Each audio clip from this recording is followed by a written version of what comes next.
علامہ نصفی اور علامہ قرطبی نے بھی اس پہ روشنی ڈالی ہے، لیکن سب سے پہلے میں امام راضی کا حوالہ پیش کرتا ہوں۔ فرماتے ہیں ما محمد الا رسول قد خلت من قبلہ الرسل، یہ نبی بھی ویسے ہی گزر جائے گا جس طرح گزشتہ انبیاء گزر گئے،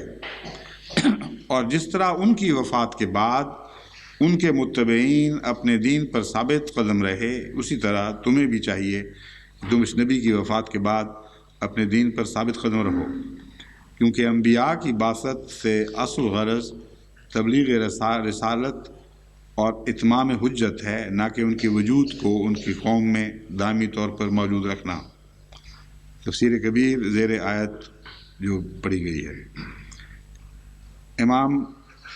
علامہ نصفی اور علامہ قرطبی نے بھی بین ہی اپنی تفاسیر میں یہی مضمون بیان فرمایا ہے۔ امام شوکانی اپنی تفسیر فتح القدیر میں لکھتے ہیں،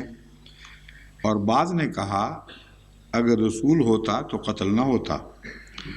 اور اس کے رد میں خدا نے فرمایا کہ حضرت رسول ہی ہیں، اور جس طرح آپ سے پہلے رسول گزر گئے اسی طرح یہ بھی گزر جائے گا۔ یعنی خلا کا معنی گزرنا کرنے کے بعد، کہ جس طرح باقی انبیاء کا خلا ہوا اسی طرح محمد رسول اللہ کا خلا ہوگا۔ اس طرح جملہ قد خلت من قبل رسول کی صفت ہے، اور الا رسول کے ذریعہ قصر یعنی قصر افرادی کے طور پر ہے، یعنی یہ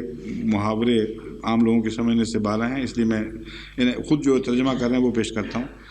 گویا مخاطبین نے رسول کی وفات کو بعید خیال کیا، اور انہوں نے اس کے لیے دو صفتیں مخصوص کی، ایک رسالت اور ایک عدم موت، کہ محمد رسول اللہ رسول ہیں اور آپ فوت نہیں ہوں گے۔ اس پر اللہ تعالیٰ نے ان کے خیالات کا رد فرمایا کہ وہ محض رسول ہیں، اس سے زیادہ نہیں، کہ عدم موت کی صفت سے اس سے زیادہ نہیں، یعنی اگر رسول نہ ہوتے اور رسول سے بالا ہوتے تو عدم موت کی صفت سے متصف ہو سکتے،